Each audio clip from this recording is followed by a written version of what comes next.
Ya, Gimana Pak mungkin? ya tadi saya katakan ya, jangan juga ditafsirkan atau dipersepsikan penangkapan kemarin itu hadiah ulang tahun gitu ya.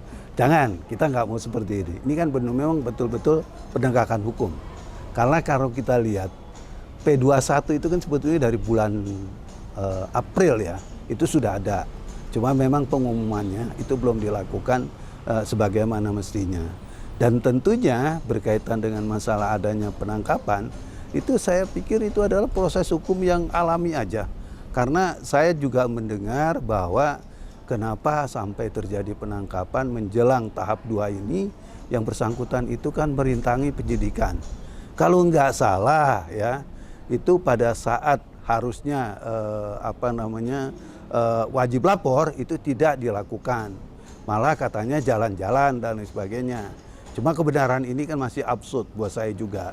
Tapi dari situ kita melihat bahwa memang adanya penangkapan, kemudian dilanjutkan dengan penahanan, ini semata-mata pure, ini adalah penegak hukum. Cuma dengan keadaan yang seperti ini, tentunya bagi masyarakat, bagi pendukung dan lain sebagainya, ini bisa dikategorikan ya sebagai bentuk daripada keseriusan penyidik ya. Terus kemudian juga memang pelaksanaan dari penangkapan dan juga penahanan ini memang hampir bertepatan dengan hari ulang tahunnya Pak Jokowi. Jadi kalau seandainya ada kegembiraan dari relawan seperti sekarang yang kita lihat lah di RJ2 ini, di rumahnya Pak Jokowi juga, itu kan sebetulnya menjadi bentuk aspirasi ya bagi para relawan ya melihat daripada keadaan-keadaan yang terjadi. Ulang tahun, terus penangkapan dan penahanan. Malah dari YouTuber Nusantara itu kalau nggak salah sampai bakar kambing, bikin kambing guling dan lain sebagainya gitu kan. Ya bentuk kegembiraan. Tapi ini bukan kita juga menjadi euforia gitu kan. Kita mensyukuri penegak hukum akhirnya berjalan sesuai dengan yang kita harapkan. Karena kan sebelumnya saya juga udah disampaikan oleh Pak Jokowi waktu saya berkunjung ke kediaman, ini ada dugaan ya orang kuat dan lain sebagainya. Makanya tempo hari sempat juga berita-berita seperti ini kita angkat ya, bahwa nggak perlu dong di negara hukum kok masih ada orang yang mengangkangi. Dan kita tahu juga laporan ini kan laporan seorang presiden ke-7. Kok diperlakukan seperti ini, kok dicawe-cawe, kok dikangkangi. Ini kan tentunya tidak sangat hormat, tidak sangat elegan ya di negara hukum, ada perlakuan-perlakuan yang diskriminatif terhadap penegakan hukum gitu. Nah, kalau saya menanggapinya begini. Sebetulnya waktu saya ketemu Pak Dir itu pun saya sampaikan. Kenapa saya sampaikan permintaan untuk dilakukan penahanan. Tapi permintaan ini kan bukan segala-galanya. Karena wajar dong, kami juga melihat keadaan-keadaan yang terjadi kok kayaknya nggak kondusif banget ya. Pak Roy setelah ditetapkan tersangka kok masih ngoceh-ngoceh gitu kan. Padahal ya itu ada diatur dalam KUHP pasal 100 ya, itu kalau nggak salah di ayat 5 huruf F ya, itu dinyatakan tidak boleh mengulangi perbuatan yang sama. Artinya setelah ditetapkan tersangka ya, terus kemudian dilakukan penangguhan, kan karena informasinya kan waktu itu mau ditahan tapi nggak jadi, sehingga tahanannya menjadi tahanan kota, berubah dari tahanan rumah tahanan menjadi tahanan kota. Nah kalau itu dilakukan seperti itu pasti ada komitmen, ada kesepakatan bahwa dia tidak boleh mengulangi perbuatan. Tapi kenyataannya di lapangan ya, Roy Suryo itu melakukan hal-hal yang menurut saya ya sesuai dengan ketentuan hukum, ini kan mengulangi perbuatan. Terus memviralkan ya bahwa ijazahnya Pak Jokowi palsu dan lain sebagainya. Nah, kalau memang ini perbuatan-perbuatan ini terus dilakukan, harusnya secara hukum kan nggak boleh. Dan harusnya secara hukum juga pada saat itu tuh ya, pada saat dia meramaikan lagi berita-berita tersebut, setelah pasca dia ditetapkan sebagai tersangka dan dia menjadi wajib lapor, kalau dia melakukan perbuatan itu harusnya udah ditangkap dong dari tempo hari itu. Tapi kan kenapa kok dibiarkan dan sebagainya. Terus yang pertama, itu yang pertama. Terus yang kedua, saya juga melihat kan alasan penahanan pada saat dia ditetapkan tersangka itu kan bisa dilakukan kapan saja sepanjang memang sudah tadi tidak kooperatif. Tidak kooperatif apa? Ya melanggar peraturan undang-undang tadi yang saya katakan tadi, mengulangi perbuatannya. Terus yang kedua, ancaman hukumannya juga kan tinggi. Jadi wajar dong kalau dilakukan atau diambil tindakan-tindakan paksa berkaitan dengan masalah ini gitu kan. Ya. Karena ancaman hukuman yang saya lihat dari pasal-pasal yang menjerat beliau itu adalah salah satunya pasal 32 Undang-Undang ITE dan pasal 35 juga Undang-Undang ITE. Pasal 32 ya di Undang-Undang ITE itu yaitu ancaman hukumannya 10 tahun.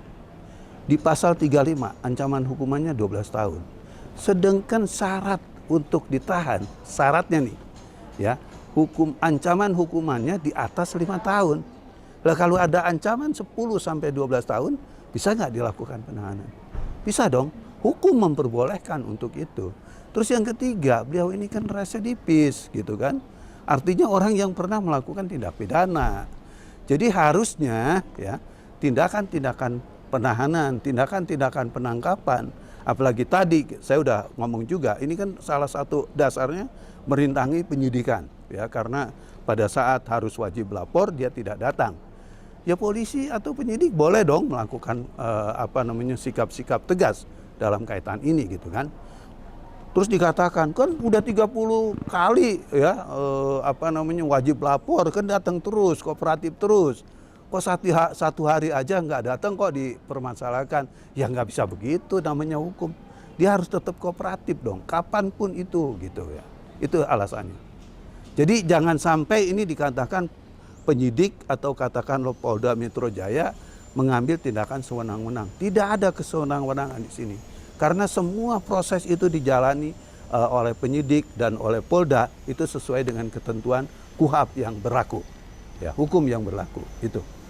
Pak, ini mungkin ya, kalau saya menyikapinya kita lihat dari segi rasionalitas. Ya, yang paling rasional. Begini. Kalau tidak dilakukan penahanan atau Roy Suryo tidak dilakukan penahanan tadi, ini kan nanti akan menimbulkan masalah di kemudian harinya. Karena proses persidangan itu juga kan memerlukan suatu keadaan yang kondusif. Kalau tidak ditahan, nantinya ya ini nanti akan membuka peluang-peluang baru yang sifatnya Pak Roy terus akan melakukan upaya-upaya membombastis bahwa ijazahnya Pak Jokowi palsu ke depan publik. Dan ini yang nggak diharapkan gitu kan. Padahal yang namanya persidangan kan nggak boleh seperti itu. Semua dalam keadaan kondusif. Apakah kita percaya kepada Roy? Dia tidak akan teriak-teriak. Dan Tipa, dia tidak akan teriak-teriak. Dia sangat pedenya kok setiap hari membicarakan menyangkut masalah ijazahnya Pak Jokowi palsu dan lain sebagainya. Padahal sudah ditetapkan oleh tersangka gitu kan. Nah tentunya juga ini hal yang berbeda antara penyidikan atau katakanlah wilayah-wilayah kerja penyidikan dengan nanti yang ada di peradilan itu berbeda. Di mana peradilan itu mempunyai schedule kerja yang tentunya juga harus menimbulkan suatu keadaan-keadaan yang kooperatif. Jadi kalau dikatakan permintaan untuk tidak ditahan dan lain sebagainya, itu kan menurut saya ya sah-sah saja, tapi kan harusnya juga nggak boleh seperti itu. Sebetulnya kan kita harus melihat juga mata rantainya kan seperti apa. Kalau orang baik-baik, orang yang selalu menjaga ketertiban moral dan sebagainya, ya tentunya kita juga nggak keberatan dong kalau seandainya tidak dilakukan penahanan. Tapi kalau dilakukan cuap-cuap terus seperti apa? Apa nggak nanti bising pengadilan? Apa nggak ada bising peristiwa persidangan, terus peristiwa berita yang terus mengembang di luar dan sebagainya. Ini kan membangun narasi yang nggak bagus, nggak kondusif. Dan tentunya kita nggak mau seperti itu kan. Persidangan harus berjalan sesuai dengan koridor hukum yang berlaku. Ya saling buktikan aja nanti di sana kan gitu. Dan juga kenapa juga dia ketakutan ditahan? Ya. Kenapa juga dia ketakutan kalau ini perkara berjalan sampai ke pengadilan? Kan memang dia juga mengatakan 99,99% ijazah Pak Jokowi itu palsu. Ya dia tinggal buktikan dong di sana. Nah, kemudian Pak Jokowi tinggal membuktikan juga benar apa tidak ijazahnya Pak Jokowi itu asli. Kan itu kan, ya. Harusnya dia berbahagia dong dengan adanya perkara ini berjalan gitu kan. Nah, sekali lagi berkaitan dengan menyangkut masalah adanya permintaan-permintaan dari masyarakat untuk tidak dilakukan penahanan ya atau proses hukum yang sifatnya di dalam tahanan itu sah-sah saja. Cuman sekali lagi kita dari relawan, kita yang memperhatikan masalah ini kayaknya nggak sangat elegan kalau yang bersangkutan ada di luar. Itu. Kalau saya lihatnya begini, berkaitan dengan masalah intervensi dan lain sebagainya. Ya itu tadi, kalau seandainya memang nanti misalnya ada di luar dan lain sebagainya, saya takutnya itu juga menimbulkan friksi-friksi yang tidak bagus.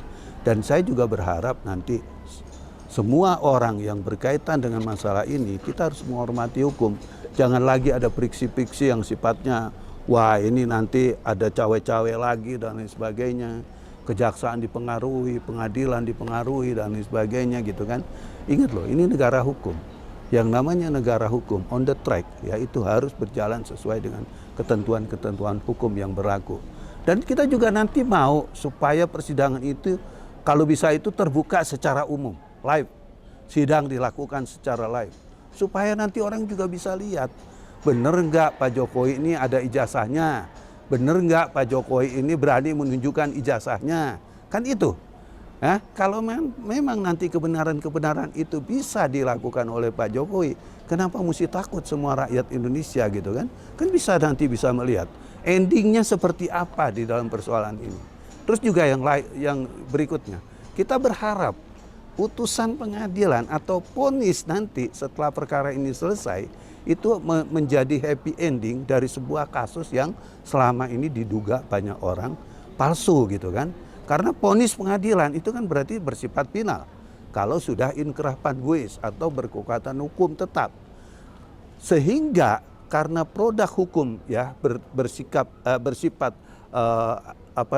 berkekuatan hukum, ini harus dihormati oleh semua pihak. Gak boleh lagi nanti ada friksi yang mengatakan seperti ini dan lain sebagainya. Itu. Nah ini makanya tadi saya sudah mengatakan bahwa putusan atau vonis ini sangat berarti. Karena kita berharap dengan adanya vonis ini orang kan nggak berani lagi mengatakan hal-hal yang sifatnya konyol. Karena istilahnya kalau dalam hukum ada semacam pegangan, payung hukum. Bahwa memberitakan sesuatu yang nggak benar itu akan mendapatkan ancaman hukuman atau kena hukuman. Ya, ini akan menjadi efek jera kalau nanti ini berlanjut dan vonisnya sesuai dengan harapan memang ijazahnya Pak Jokowi itu benar. Dan tuduhan Roy Suryo dan Tipa itu nggak benar, melanggar undang-undang gitu. Dia dihukum dan lain sebagainya. Dan kalau itu ada, saya yakin kok ke depan kita berharap negara ini kondusif berkaitan dengan masalah isu-isu ijazah itu. Ya, kalau dengan proses ini berjalan dengan baik dan sesuai dengan harapan, ya, kita juga berharap nanti ini akan menjadi pegangan buat semua orang, ya, untuk jangan lagi mencoba-coba atau membuat hal-hal yang sifatnya kegaduhan yang tidak penting. Sepanjang memang data dan atau keadaan-keadaan yang sifatnya benar-benar bisa dilakukan bahwa ini nggak benar dan sebagainya, itu tidak terjadi lagi. Itu yang kita harapkan. Dan bagian daripada penutup persoalan ini, saya katakan setelah adanya putusan, saya yakin, apalagi nanti setelah ada putusan yang bersifat berkekuatan hukum atau yang disebut inkrah panbuis, ya, berkekuatan hukum tetap, ya, itu semua orang akan menjadi pembelajaran bahwa kasus menuduh-nuduh orang yang tanpa dasar itu adalah sebuah perbuatan pidana. Itu.